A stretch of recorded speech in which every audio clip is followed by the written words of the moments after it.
Welcome in to another edition of Nick Patrick's Mailbag, the weekly live show right here on Podcast Eat Wrestling YouTube. We appreciate you joining us. Whether you are joining us live or whether you are listening to us later, we greatly appreciate it. Myself, I am the co-host Cassio, and I'm here just to keep this man in line, the world's most hated referee, the NWO ref himself, Mr. Nick Patrick. How are you, sir?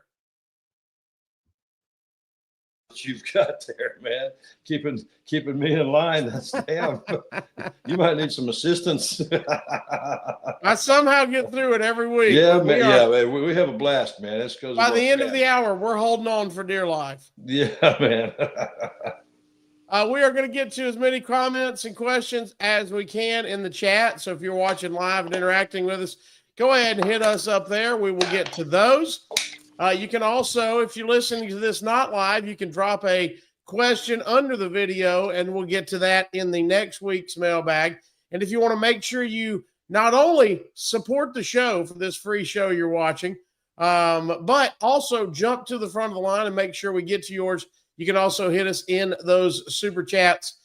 Those are the quickest, easiest way to get our eyeballs on your comments. And you can do whatever you want. You can ask about wrestling, food, music, sports, life, anything you can think of, we will attempt to throw some kind of answer. Give it a shot. Give it a shot. We will get into it a little bit later, of course, before we get out of here. But, of course, now, Nick, you are in charge of Deep South Wrestling, continuing that legacy that your father started there in Atlanta. So we'll get to that. We mentioned it briefly last time, but you guys got to get big festival you're going to be a part of this weekend in Atlanta, the Summer Shade Fest. So we'll get to that before we get out of here later today, because you got back-to-back weekends coming up for Yes, we do. Yes, we do. We're moving on up like George and Wheezy, man. So we'll get to that. We might even have a special guest again next week. So yes, sir. I've got that in the works right now. It'll be a hell of a surprise if I get this guy to come on. And he said he would, and so we're gonna see, man. We're gonna try to put that together. Yeah, it's in the works right now. You're gonna like it. We usually go every Wednesday. We had to go. I am traveling, which shameless plug. If you're in the North Carolina area or the Center Alabama area, I'll be there this week doing comedy. I'm doing the old JCP run, Nick. I got Charlotte, North Carolina tomorrow night, Wednesday the 20th, and then Greensboro right after that, the 21st. So excellent, man. We're doing a little run coming back down to Center Alabama. Yeah. And so if y'all want to check that out, you can find me online there at the Cassio Kid. He's Nick Patrick, and of course, social media podcast Heat is where you're going to watch the show every single week.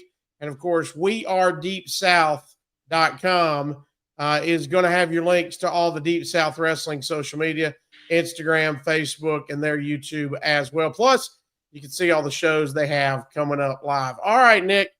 Hope everything, we talked off air, but first, I always like to check with you before we get started. Everything good in your world, my friend? Yeah, everything's good, man. Family's doing well. I'm taking care of Mom's over there, got food in front of her, and she done washed her soaps for the day, and has got local news, and she's hooked up till I get back, man. She's like 2 acres away. I'm at my son's house. My mom doesn't have internet over there anymore since Pop passed. He was the only one who used internet. Away. Yeah, my mom had never been on the internet not one time in her life, I don't think. Really? Yeah, honestly. So she had no need for it, which I try to explain to her how it would help with, the TV's programming and all kinds of things that, it could be very good. I could do this podcast from over here and keep an eye on you guys. Yeah. But actually, it's a pretty cool escape coming over here and hanging out over here at this house. This is my son's house, so he's got everything lined up. But everybody's doing good, man. Big Nick's doing good. He's got all lined up for us to go to the gym 3 days in a row this week. And we got shows this weekend. It's a Summer Shade. It's a 2-day thing, and we've got matches on both days. So it's things are going really well right now. Good. Get those chats in, and Nick's in a good mood. But that means he's ready for your questions. So hit us up in the chat. Hit us up in those super chats. We'll get to as many as we can. Let's see what we got. Eric Tate, I saw he jumped in early before we even went live. All We'll make right. sure we get him in. He said, Nick, how come WCW stopped having TV tapings for Saturday night at Center Stage in 1996? Not sure what the business decision behind it was. I think they were going to scrap the whole Saturday night thing altogether, if I'm not mistaken, at that time. It was a project that they were talking, because at that, I think that's what it was at the time. But that was an inner office decision that really wasn't passed down amongst the boys as to why that happened. We didn't always get the reason why. We just did what they asked us to do. Just show up and do whatever's there. Just go, man. You're up to bat. Go. Yes, sir. When's my next appearance? Thank Hell you. Yeah. Were you, by the way, there, WCW 96, were you on a, we've talked about, didn't want to get into too much specifics, of course, of your contract, but on money wise, but were you on a, you hear so much, especially now, John Cena, who's on his retirement tour, this whole tour, he's talked about, I got so many appearances left on my contract. On the ref side in 96 WCW, I know you guys said you had a downside salary.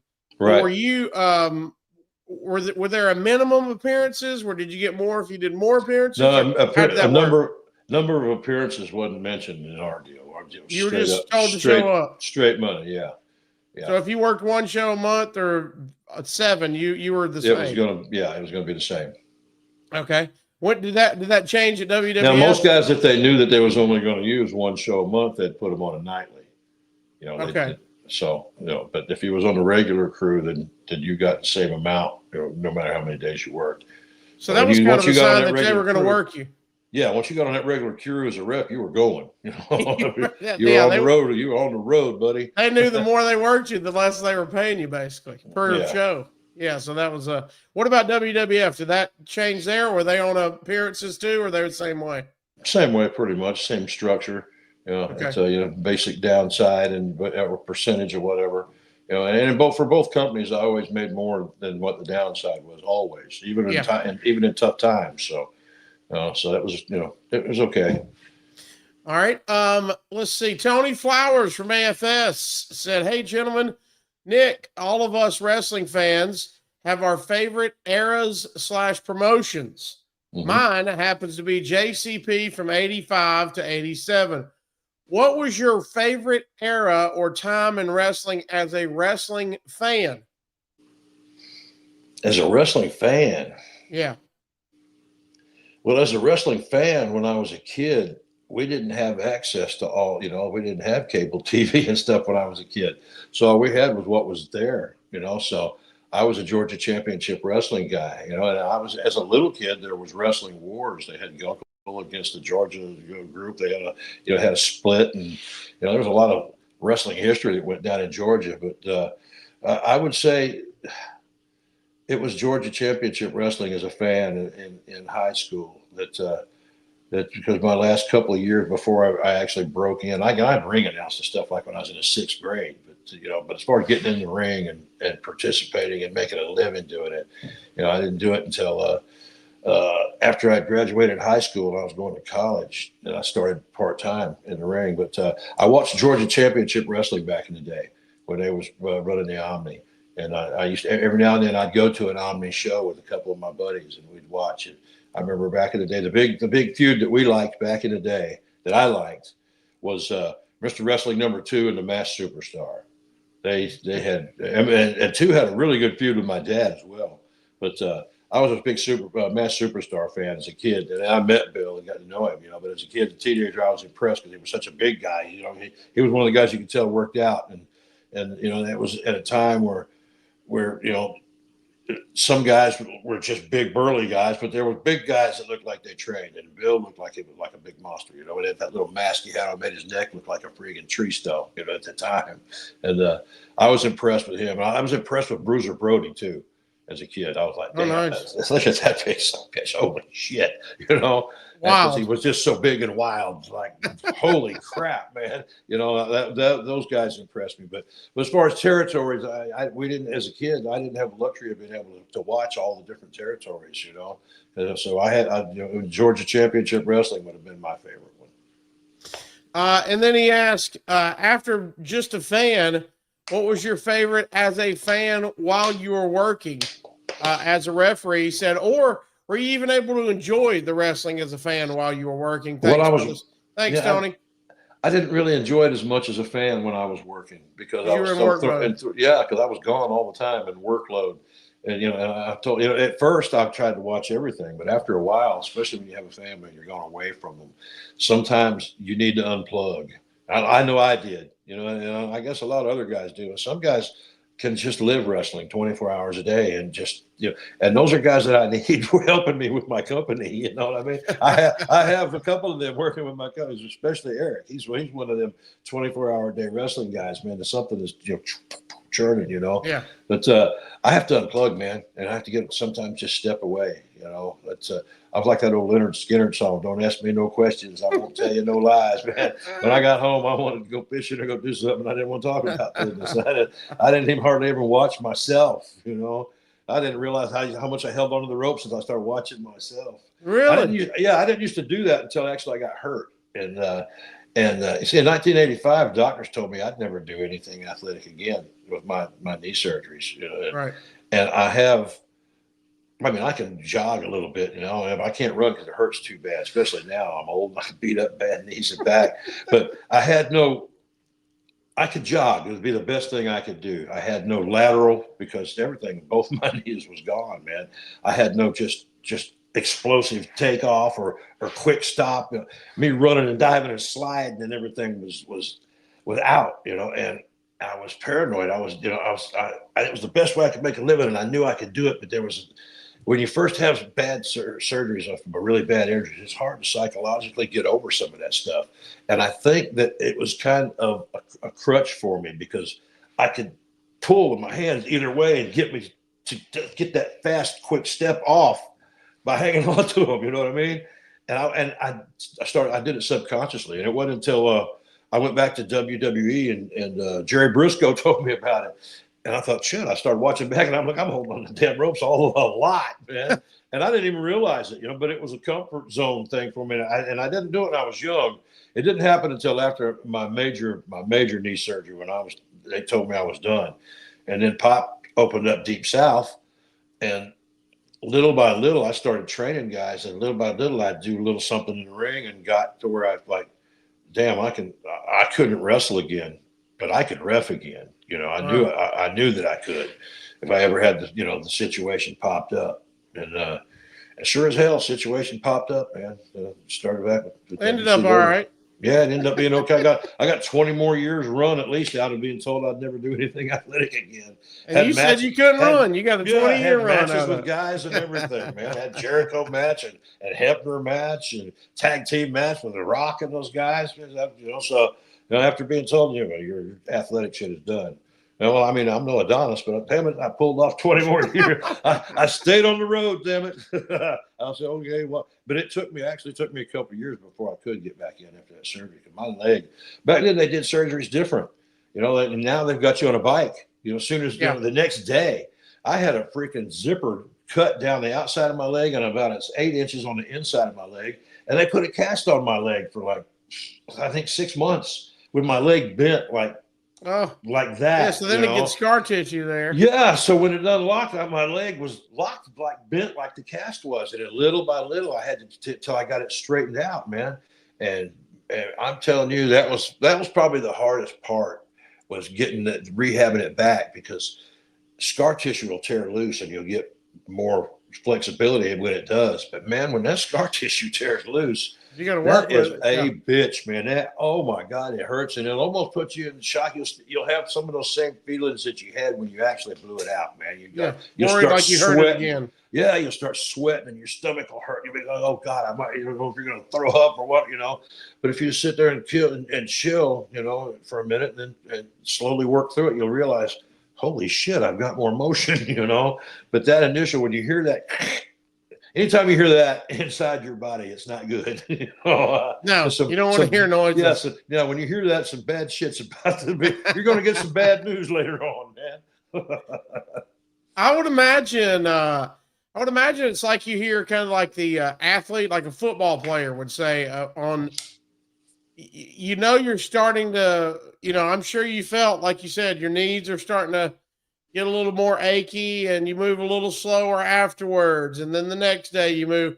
But that mindset is, if I go out, it's next man up. I might not ever get my shot again. They talk about how the football player, he don't want to come off the field because it might be the last time he comes off the field because somebody else is waiting to take his spot. I imagine there's some of that in wrestling as well. Oh, there's that even more so. They're young and hungry, biting it, and it should be that way.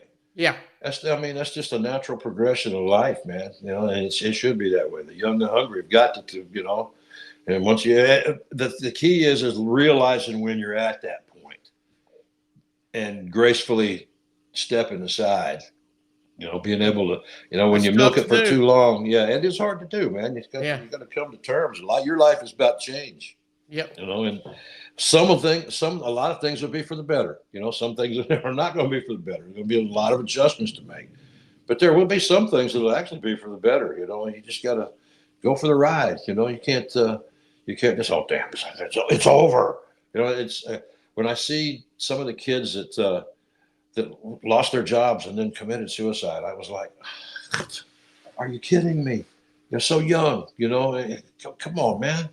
And I understand dedicating your life to something and only getting so much of it, and then boom, it being gone, and you got to start over. But going into this, you've got to realize it's only going to last so long. It's a mindset, and I think if you do that and plan accordingly, then you'll be okay. And not think, okay, I'm going to make this a lifelong career, because once you get hurt or once it's time for you to get out of the ring, you might not like the office aspect of it. Yeah. You might not say, man, I do not want to get into that freaking Shark Tank, and you might not have the personality makeup to be able, to do that, so be prepared when you first go in, that this may not be, it more than likely is not going to be a lifetime thing for you.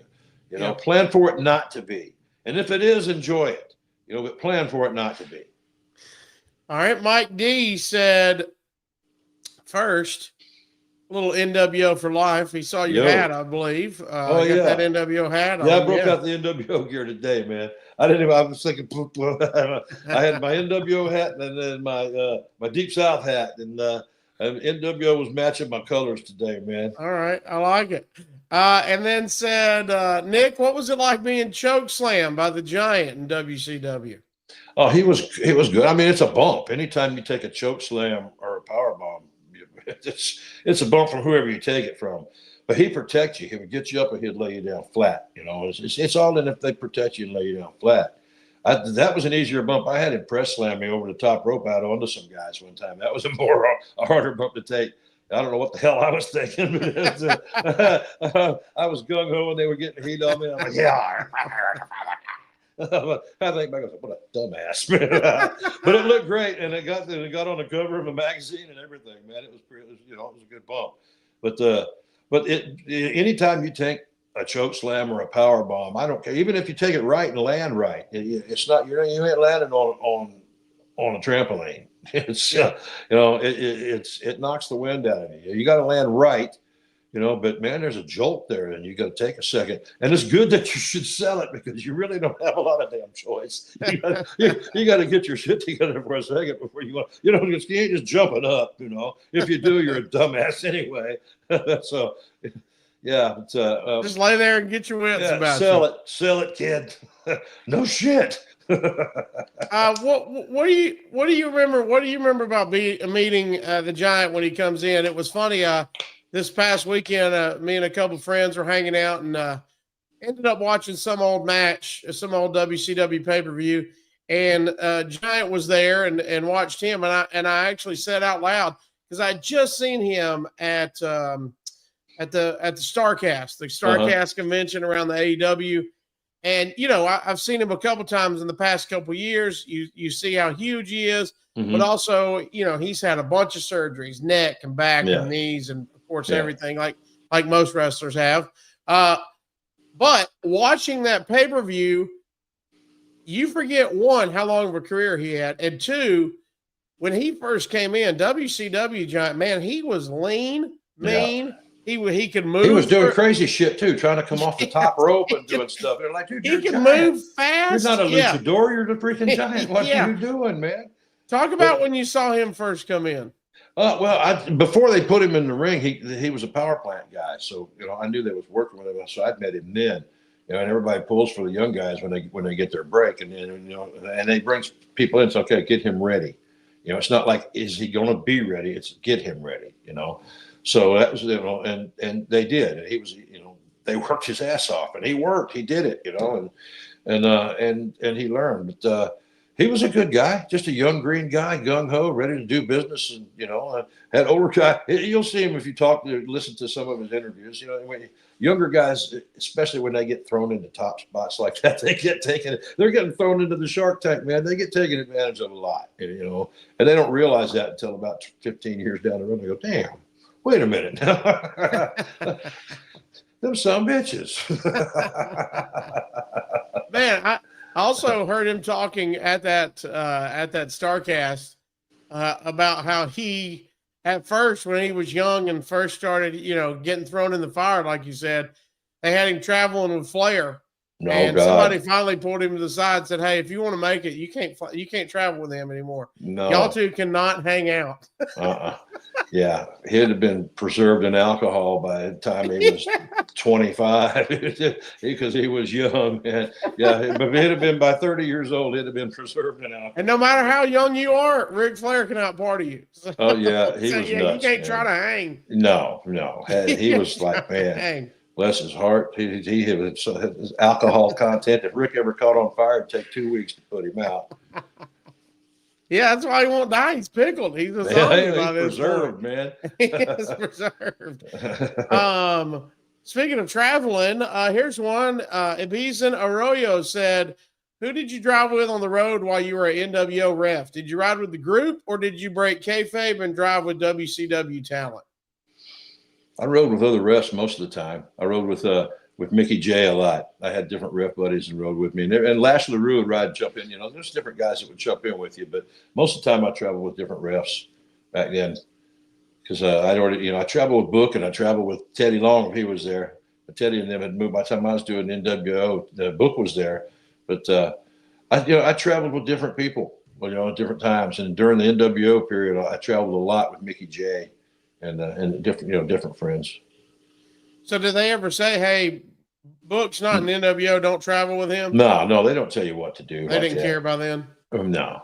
All right, let's see. Now, back in the day they did, but not. Yeah, that's why I wondered if. If it would have been Georgia Championship Wrestling and would have pulled up in the building together or something like that, Ole would have absolutely shit himself, But times have changed, and people can ride together now. Yeah, it's not good business if it's somebody that you're doing a hot angle with. But I traveled with mostly underneath guys and refs and stuff, so it wasn't like I was hanging out with a Macho Man or somebody. Yeah. That wasn't the deal. I'd imagine too. If you're traveling with the likes of Booker T, or you're highly noticed. Any of the boys, he's getting noticed. You might not get noticed riding. Yeah, that's cool. You can slip right off, man. They're just looking at him going, "Whoa." Yeah, and you abandon them when that happens. You're on your own, dude. This is my way out. Thank you. He's my friend, but you're my friend. But see you later. I was waiting on this moment to get out of here. Let's see what we got. Mad Mac Davis hit us up. Thank you, Mad. He said, "Nick, what was your worst bump you ever took?" Worst bump was it was a silly bump. I would say it was the worst because it hurt. And Macho Man one time when he was doing his, I forgot even who he was working with, but we was out trying to separate. It might have been him in Dallas or somebody. I don't remember. But it was back when WCW had that big steel star-looking metal welded together emblem of WCW on the stage. And we were supposed to be getting him. He just took me and slung me right into the jagged edge of that thing. And I had to stop, and it hurt. It hurt, and I'm like, dude, and we actually had words about that. Him and I almost come to blows a couple of times, man. Really? Yeah. And I wasn't gonna take it, and he was gonna whoop my ass, but he would have had to. And we had words a couple of times, and it got heated a couple of times, and we were, I was prepared, and look, I'll take the ass whooping, but you're gonna have to. But we ended up, it was the damnedest thing. We ended up out in Cheyenne, Wyoming, doing a TV taping, and all the boys, we went to a bar somewhere. I don't even remember what bar where it was, but it was packed. And all the boys, we was all together. And Mach got away from the group and went around to the end of the bar to try and get more drinks. And when he did, these two cowboys come up and hit him up in the end of the bar. And I saw it. And nobody else saw it but me, right? So I had bottled beer. So I grabbed another bottle too. So I had one in each hand. And I was going to use both of them. So I come up and I had his back. He was standing there facing off with him. He looked back to see everybody coming there. I stood with two bottles in my hand, about to crack somebody. I wasn't threatening anybody, but I was sitting. That's what I was going to use those bottles for. I wasn't two-fisted drinking. I was drinking one of them. Well, it was going to be on somebody's head. One was in the chamber. Yeah, and so. I let him finish the promo. I didn't say a word. I just let him see that I had his back, and that they didn't have one guy, that they had two. And we went back to the group, and he looked at me and said, I think we got off on the wrong foot, brother. Let's have a beer. And we were cool from that point on, man. That was it. That was it. We were cool from that point. We didn't travel together, but never a problem ever again. But on the bump where you took the bump and now you're heated, was he not apologetic? Well, I mean, not at all. Oh, okay. What was his stance? He come in the locker room the next day and was like, hey, he was just Mr. Cool, and he'd say, hey, but he wasn't like shaking everybody's hand. And after him just slinging me into something like that, hurt me, I'd expect him to say, man, sorry, dude, whatever, but did nothing. So when he walked by, we went, hey, like that. I was like, hey, his ass. I said, don't ever do that shit to me again. What'd you see? I said, hey, brother, don't ever do that shit to me again. He said, you had no regard for me or my body, and you slung me into that sign. I said, and it hurt like a son of a bitch. I said, don't ever do that to me again. He goes, all the stuff your daddy did in this business, and you're going to cry like a baby about that? And I said, well, my daddy's the one that told me not to let stupid motherfuckers hurt me. And so we almost went right then, but we didn't, and then we had words a couple of times, and then that happened. Just in passing in the locker room? And but I'm standing right here, but it never happened. But it was brewing. It was brewing. And but then that happened at the bar, And he was one of the boys, I'd have fought him, but they wasn't going to do it. Yeah, that was our attitude. That's how we was. I'd have fought him until I couldn't fight no more. Yeah, he's your brother. Nobody can pick him a brother. But you two son of bitches ain't gonna do it. So that's how it was. That's awesome. I mean, not awesome, but awesome. It ended up on the right foot. Yeah, we ended up being cool after that, so everything was good. Let's see what we got. Well, HBK Styles said the best kept secret of the NWO was Nick Patrick. That's right. Thank you, man. You're the key to their success. Well, I had some heat there for a minute, man. I had legitimate heat. People wanted to beat my ass, but I played off. We all did. I played off of that, man. I thought because I'm that guy, man. I'm not some big jacked up guy. I'm that guy that you look at and you think, especially when you're a young guy, you think, I know I can whoop his ass. And when I come busting out through that curtain, mean mug, and like, yeah, bye. You're like, what, you son of a bitch? It just got natural heat, man, because I knew everybody thought they'd whip my ass anyway. So I figured, well, let's break bad, especially when I'm with the big guys, then I can really think I'm tough shit. Yeah. I mean, that gets heat. It's like, everybody wants to see that guy get his ass kicked, So that's what I played. That's what I played off of, man. Let's see what we got. Abizan wants to know, did you ever learn under the Blackjack Lanza learning tree, or did you guys ever cross paths? Yeah, I met Jack up in WWE. He was one of the agents still when I was there, and I traveled a little bit with him. And I do got a funny story. It's one of my glory stories, and it's one of Jack's rib on Jack. Jack when he wanted he liked shows to roll, he wanted the show to be about 2 hours back and out, and they were doing this thing now where at the time where they'd have like a 2.5 hour show and then go on and give us something dark at the end where they do some stuff extra that wasn't even booked on the card, you know, and that drove Jack absolutely crazy. Well, they had Stone Cold come in and have him go out and do his beard gimmick and all, but and it wasn't last. It was like a couple more matches left after that, right? So I had the next match, and so Stone Cold's out there doing the beers, and Jack says, "Okay, Nick, go out there and tell him to wrap it up." So what they do is they'd send the ref halfway up the aisle, and when he caught your eye, you'd give him the Iggy, you know, hey, let's wrap this up, right? Yeah. So I gave him the Iggy, and he goes, "Come on in, come on." He waved me into the ring. So I got into the ring, and he handed me a beer. I know we're in Montreal, right? So they handed me one of these. It was cold. It was an awesome beer. It was just cold as hell. It was one of those Canadian in a red, white, and blue can, right? All right.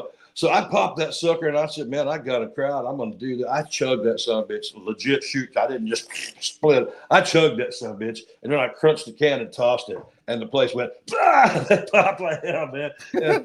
But the rib was I went out there. Jack says, "Go tell him to get out of the ring." He pulled me in the ring and got 10 more minutes out of it with me in the ring. And I know Jack was back there going, "Oh, God," you know, he sent me out there to wrap this shit up and make it go shorter. And we pulled 10 more minutes out of it.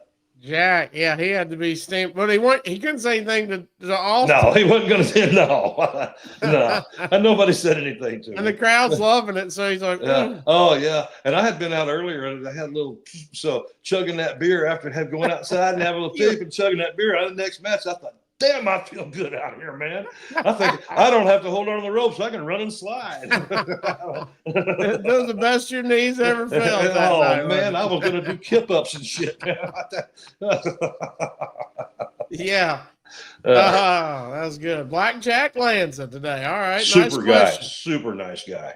Really great relationship with him. Super nice guy. Perfect. Excellent guy to learn from, especially old school days.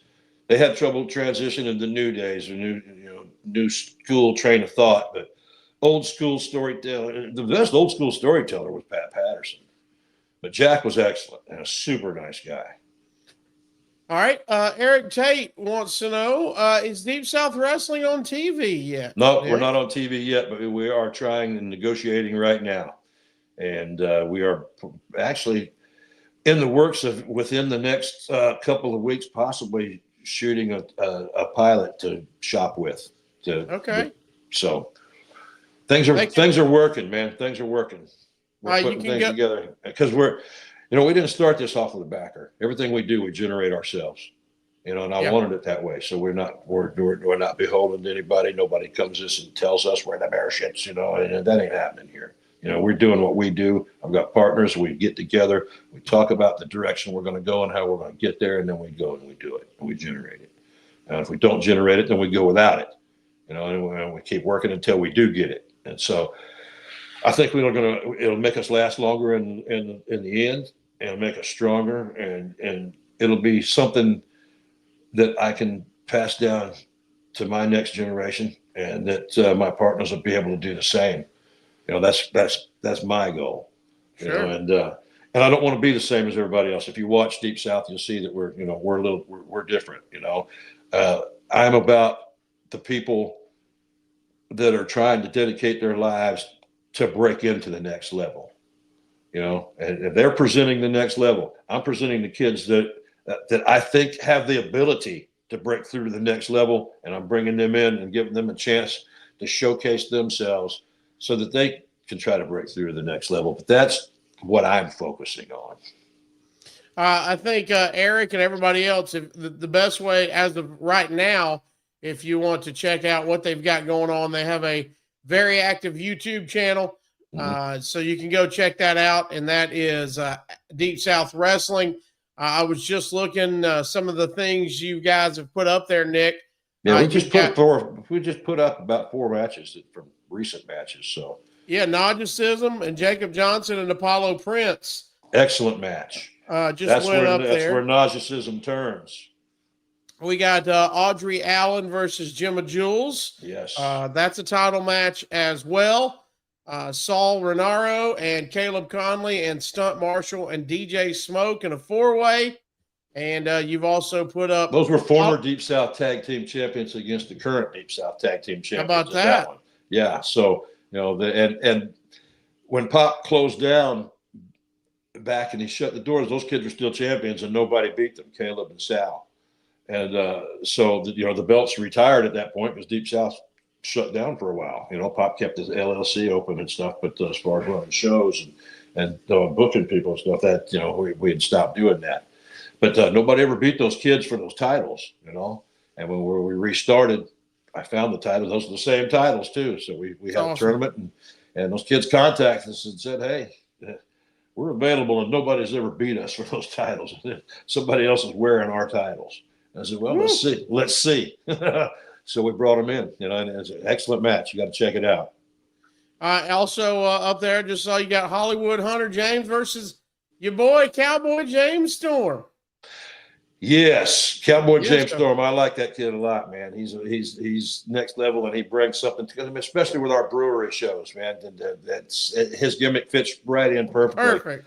Yeah, but Hunter James is a young guy that you're going to see. He's going to make it to the next level. He's so young, but his talent level is off the freaking charts, and he's got personality. He's got the excellent attitude, locker room etiquette. It's just being in the right place at the right time. It's another one of the kids, like I said, that if I didn't feel that they had the ability to break through to the next level and do something, I wouldn't put them there. Yeah, so check him out. You got a couple, Cowboy James Storm and Hollywood Hunter James, and then also a match with Hollywood Hunter versus Luka Daniels. And Luka Daniels versus Stunt and DJ Smoke. So go check that out. That's all there at the Deep South YouTube. You guys stay pretty active on that and your Instagram as well. So if you want all those links, go to wearedeepsouth.com. And that's the best way as of now. But fingers crossed, we'll keep rooting and we'll wait for an update there. Yeah. If we want to get something. We're working on it. We'll let you know as soon as it happens. Nick, I see you've got the old hat, so maybe that got our memories working. Yeah. Mr. Arroyo here said, did you keep any rare items at the height of WCW? I got that old ski mask still from when I did the ski mask empty arena matches. I still got that.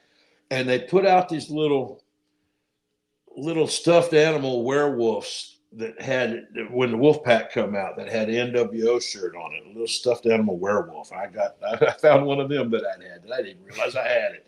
And I thought, damn, that's pretty cool. That's got to be a classic piece of WCW merch that they sold. Yeah.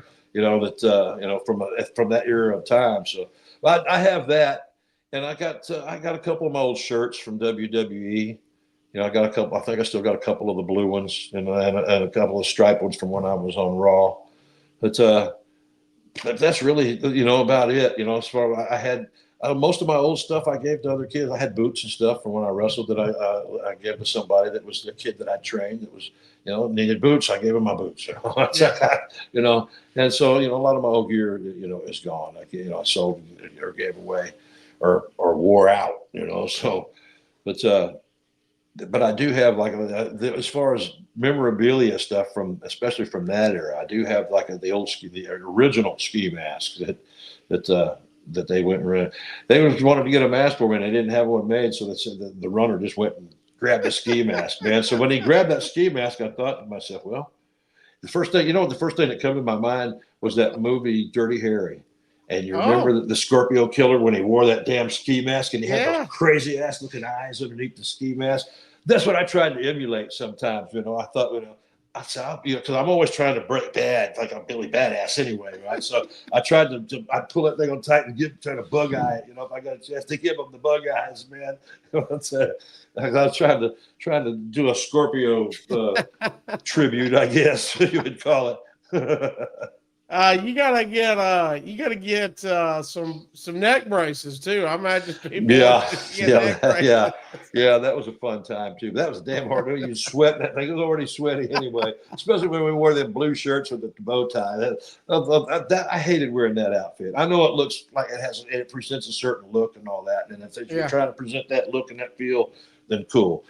But it's a bitch to work in. You sweat, and it'll oh my God, and that bow tie, and you can never keep it straight, especially if you're boop, boop, boop, up and down and moving. Next thing you know, you're looking at your bow tie like crooked as hell. You're like, dang it. You with that neck brace. I saw that, whatever that pay-per-view we were watching, you were They ripped it off of you. You had your shirt ripped open. You were disheveled as hell. Oh man, them son of bitches. Poor Nick Patrick. He didn't deserve all that. He didn't deserve all that. Poor guy. Matthew Rodriguez is watching us live. Thanks, Matthew. Thank you, says, any memories of the crazy storyline with Dawn Marie, Tory Wilson, and Al Wilson? No, not really. That was never anything any of the project I worked on as an agent or anything. So I don't, I kind of remember a little bit, but not really. That's WWE stuff. I was reffing. I wasn't involved in it. So I saw it, but I don't recall anything out of the ordinary or anything crazy happening that would stand out and then would, made a big storyline. All right. We got a couple questions asking, did you ever ref or teach down at the power plant? Did you help any way at the power plant? No, I didn't do a lot at the power plant. I helped at I come down and I reffed some at when it was Deep South was part of WWE in McDonough, Georgia. I did go down and ref some matches there, and make a special appearance, the ref, just to help pop out, and I'd help him book a little bit. But as far as when the power plant was open, I was in full blown travel mode, man. The only time I went down there to the power plant really was you could wait for them to mail you your check, or they'd send them all to the power plant, and you could go pick it up. And everybody would go pick their check up at the power plant, man. Holy crap. Man, we just had a big lightning and thunder over here. I'm glad I drove Pop's truck over here, man. I learned the hard lesson because I told you I got to walk a couple acres to get back over to the house, man. There's been a couple of times that I've wrapped it up and had all my gear and stuff, all the stuff that I break down, and I walk out and be damn raining hard as hell. So I'm like, oh. So I bring Pop's truck now, man. I pull up close so I can zip in there. It's cool too because Pop's truck's old school, man. It's still got a CD player in it, man. I found a bunch of my old CDs. Oh, nice. Yeah, man. So I'm jamming to Metallica and Tupac and all kinds of crap, man. I feel like you're just driving around the field an extra lap, listening. Yeah, hell yeah, just listening to old jams, man. Let's see. Jack Spade hit us up and said, Nick, on August 18th is Tom Pritchard's birthday. What's your relationship with Dr. Tom? I go way back with Tom. We were good friends a long time ago, man. Back when he first came to Georgia Championship Wrestling, we traveled a lot together, and a ton of mutual friends. And he's just one of the guys that's helped mold the industry, man. He went out and made a name for himself and made a mark, and I got nothing but respect for Tom. He's done a lot, We traveled a lot of the same road, at the same time, and we went separate ways and all. But I was always friends with him for years back in the day. I mean, back before his brother even broke into business. He'd come to the matches every now and then and come to the back door and say, "Hey, get Nick Patrick." And I'd go to the back. Oh yeah, come on, brother. This is Pritchard's brother. That's Bruce. Oh, nice. Yeah, so I mean that's how Bruce. Yeah, that's how far baby back, Bruce. Yeah, that's how far back it goes. I've known Tom since we were early 20s. So yeah, but what a hell of a career. He turned into an excellent heel. When I knew him, he was babyface, but he was way better. To me, he was a better heel. And of course, still coaching, still teaching, still giving back. Yeah, still passing it on, man. Was he much? Did you guys get to party any? I know you said you kind of went your separate ways on the road, but we partied. Yeah. If we rode together, we partied, man. If we interacted, we partied. Or at least somebody got a contact. One of the two. That's just, Let's see. Pyrus Wrestling said, Nick, memories of Snitsky elimination of Paul London at the Rumble 2005. Do you remember much about that? No, I don't really remember that. I know both characters. I thought Snitsky was a super nice kid, and I liked London a lot too. All those young kids were also nice to me and respectful to me when I was up there. I was an old guy, and they knew it. But I was out there still getting it, And everybody was very cool, I don't really remember the instance that you're talking about in this question, but I do remember both guys. I thought Snitsky was a big, cool kid that could have caught a bigger break, but he was kind of in the mix, and I don't really know what happened. And London was teaming up with Brian Kendrick. I remember that. We did a match, and it was a tag match, and I forgot who they was even working with. And man, they were working their asses off. But early in the match, it was a false finish, and Kendrick got covered by this kid. And when he kicked out with his arm straight up, boom, and he kicked him, and he punched me right in the nose. Punched and you? He didn't mean to, but his Yeah. fist, when he kicked out like that, his fist went bam and hit me right in the nose, man. And it broke my nose, but it wasn't like off to the side broke, you know. But it was like it hit me, and it just my eyes just started, and I was like, oh shit, you know. And I thought, okay, I'm okay. So I got up and I started moving. All of a sudden, I started tasting blood bad going down my throat, and all of a sudden, it just started shooting out of my nose. Blood started shooting out of my nose, and these kids are going, bip, bip, doing all this stuff and busting their ass in the ring, and the announcers are going, holy shit, look at how bad Nick Packer's bleeding. You know, like, oh my God, you know. Yeah. So I had to. I didn't work the rest of the night because I had a broke nose, and my one clean referee shirt had blood all over it. So I went and I got an ice pack and took the rest of the night off and just helped get people in gorilla position.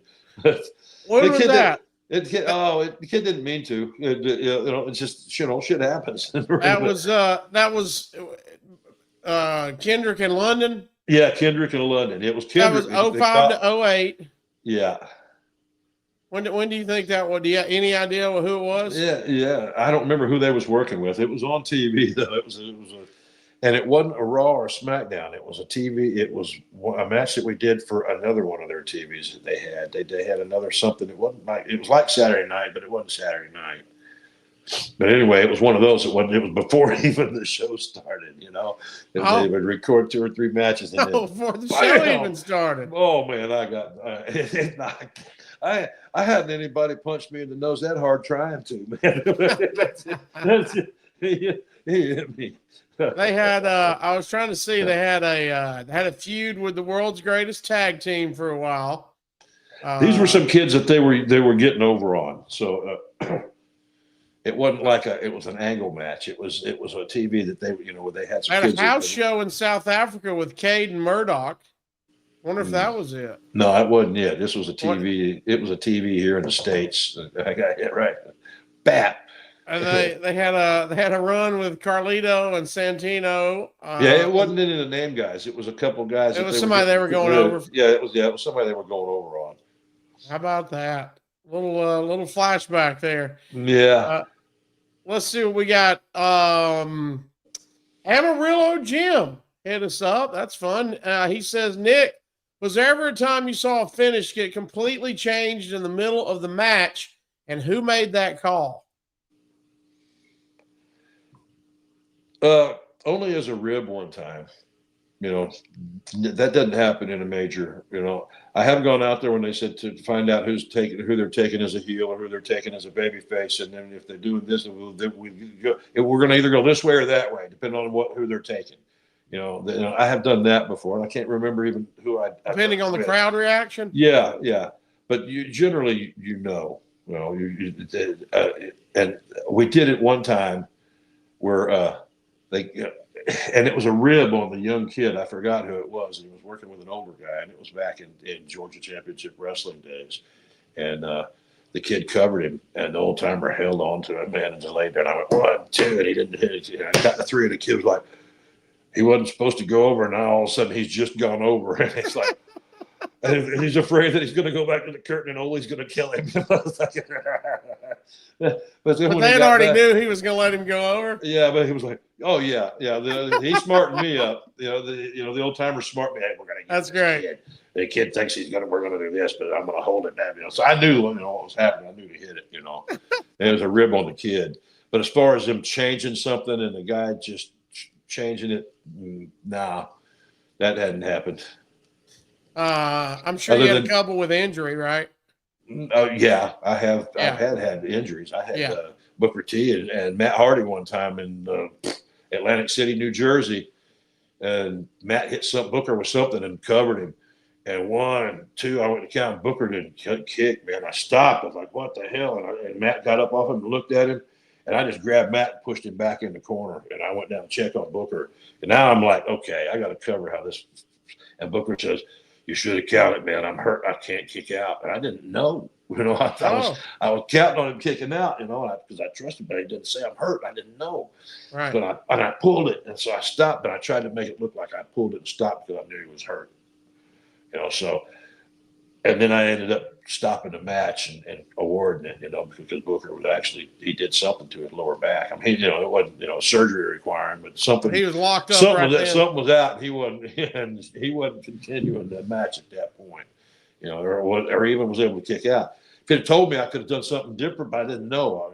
I was so comfortable and used to working with him, and everything was so on point. I guess he might have even tried to kick out and couldn't. I don't know. But when I pulled up, I was like, oh, shit. So I got Matt back in the corner, and I went dove down, and I gave the X sign, jumped up and made, boom, and everybody knows, oh, shit, he's hurt. So, because people go, what the heck was that? When they see, but then when they go, oh, shit, he's hurt, then that kind of calms it a little bit. All right, let's see. We got two people asking the same question, so we'll make sure we get this one in before we get out of here this week. Pyrus asked it, and Ash said, were you there the day Vince tore both of his quads? Yes, I was there. Okay, what do you remember about that? I remember if you've got a sense of humor at all, it's funny as shit. It's really funny now, especially now that I don't work for him. But if you're standing at the gorilla position right there when that happened, you better not be laughing, because Jerry and all the agents, they freaked out because they realized, oh my God, the boss is hurt, and the way he did it with his whole production and boom, it's like, but he hit that ring too hard, man. He comes, and I guess he was just too tight, and you got to stretch. And I don't know if he was a stretching kind of guy as much as he was a pumping kind of guy, But I remember that distinctly. I know it created chaos at the gorilla position, because I was at the gorilla position when it happened, and they started screaming, "Refs, got out there, refs!" Okay, what are we going to go do? We're going to go perform surgery on him, or what? I mean, I'd like to help him, but I think the trainer and the coaches would be a little more helpful than 19 refs out there in the effing way, But here he come. He was doing. I always called that the corn cob walk. Because it looked like he had a corn cob stuck up his rear. He's come up, and he just come up, and he walked up, and when he got to ringside, he hit against the apron, and when he hit against that apron to stop, man, they both blew. Oh. He must have done legs either that day or the day before or something, because they were tight. Done. Yeah, I can't imagine tearing both quads. Oh God, that would hurt so bad. Oh, that's gotta be. Look, I know there's some bad ones. There's some real bad ones, but as far as, boy, that just sounds like it's one of the worst. Yeah. I'll never find out. Yeah, same. Yeah, I mean, I've blown both my knees out, but those were joint and ligament. And was that ACL? Yeah, both of them. ACL, yeah. MCL. I got somebody else's ACL in my left leg. I don't have one at all in my right. Gosh. Yeah. I don't know who. Well, thanks, whoever it is. Thank you. Thank you. You're up there somewhere. You're up there looking down on me thinking, damn, my old ACL got a hell of a 20 more year run after this guy was told he wouldn't do squat. That's amazing. Thanks, everybody, for joining us. Before we get out of here, don't forget, check out We Are Deep South. You guys got a big one coming up in the Atlanta area. Y'all should check this out. If you're looking for something to do, you've got the Summer Shade Festival at Grant Park there in Atlanta. Yes, and you've got 2 days of free pro wrestling, Saturday and Sunday, there in Atlanta, Nick. Yeah, we got the times there and everything. The festival itself is cool, but you got to come check the wrestling out, because the atmosphere and the scene, it's really fun. It's an excellent, fun outdoor show, man. It's a good time. Good family fun. You be teaming up. You got a little NWA champ coming in to go against your boys there. He's been on a couple of our shows, and he's pulling weight, man. This kid, he's very big strong Mims. Yeah, big Mims. Yeah, he's it's excellent having him on some of our cards, man. And we're trying to bring in different people that are starting to hit you know, and give our kids opportunities to show that they can hang with these people, you know, and that they are at this level. So, you know, that's part of my presentation. You know, like I said, I try to book the kids that I feel have the opportunity, have the skill to break through. It's just a matter of being in the right place at the right time. Try to help them be seen. You'll use whatever connects I have, you know, give them a place. Yeah. Us use them for us for as long as we can, and hopefully they break through and keep on moving, you know, and always have a home at Deep South. That's going to be this weekend, and then coming up on the 31st. We'll talk about it next week more. We'll get into some of that card, but you'll be back at New Realm Brewing there in Atlanta with Deep South, and you have a great card there. And like we mentioned, we might have somebody. We're going to have a special from guest. That match. Yeah, we're going to have a special guest. Y'all will be surprised. And, I'm not going to say who. You know, I'm not bringing in somebody from WWE. This is one of our local guys. Yeah, but he's a big talent. The only hint I'll give you is he is a big talent. Okay. So we'll be looking forward to that. That'll be next week. We'll try to be back on our regular Wednesday slot next week. Appreciate y'all joining us a day early here on the Podcast Heat Wrestling channel with my traveling to do. We had, thankfully, Nick could go today, so we went ahead and knocked it out for y'all. So thank you, everybody, for sending us your questions. Another hour has absolutely flown by, wow. Nick. We appreciate y'all sending us questions. If you're listening to this, not watching live, you want to get your question in, go ahead and drop that in the comment section. We'll try to get to those. And as always, thanks to everybody who hit us in the super chats. You can get your question to the front of the line when you do that. So you can hit us up there and be supporting the show as we bring it to you for free right here on the Podcast Heat Wrestling YouTube channel every single week. Check them out. He's Nick Patrick. We are deepsouth.com. You can see, like we said, YouTube, Instagram, Facebook. That's all there. I'm at the Casio Kid. Make sure you follow Podcast Heat. If you want to send a question, make sure you subscribe to the channel. That's the only way to drop a question. That is, of course, free. All you can do is click a button, just like and subscribe. And you can turn on those notifications, and you'll know every time we go live. So you'll never miss a show right here every week at Nick Patrick's Mailbag. Nick, thank you once again, man. Always a fun one. Reverend Buddy Green said, always late. Hello, goodbye. So, hello. Hey, man. Yeah, Buddy Green's one of my old friends from back in the day, man. Buddy, get here on time. So, yeah, Buddy. Yeah, it's okay. We'll have to hook up and powwow sometime, Buddy Green. He's 58 minutes late. He's got to get here. That's okay, man. It's better late than never, man. That's it. That's all that matters. Doesn't matter if you watch live or later. That used to be the thing. They said if you're going to show up late, show up really late. So instead of them chewing your ass out, they're just thanking God that you're there. Now they're worried about your life. Yeah. Well, Nick, man, I know you got a busy time and you rearrange your days for us, so we appreciate you sitting down with us this week, man, on a Tuesday instead of a Wednesday, brother. Hey, no problem, man. I was just taking care of folks over at the house, and it wasn't a gym day, so it was actually a little easier, man. I'm not all worn out from Nick kicking my ass at the gym. Yeah, thanks, everybody. It was a good day, man. It is a good day. Anytime we can get together and talk and have some fun, it is a good day. So thanks, everybody, for joining us. Thanks, everybody who dropped us a question and drop your question, and we will get to you next week right here on Nick Patrick's Mailbag on Podcast Heat Wrestling.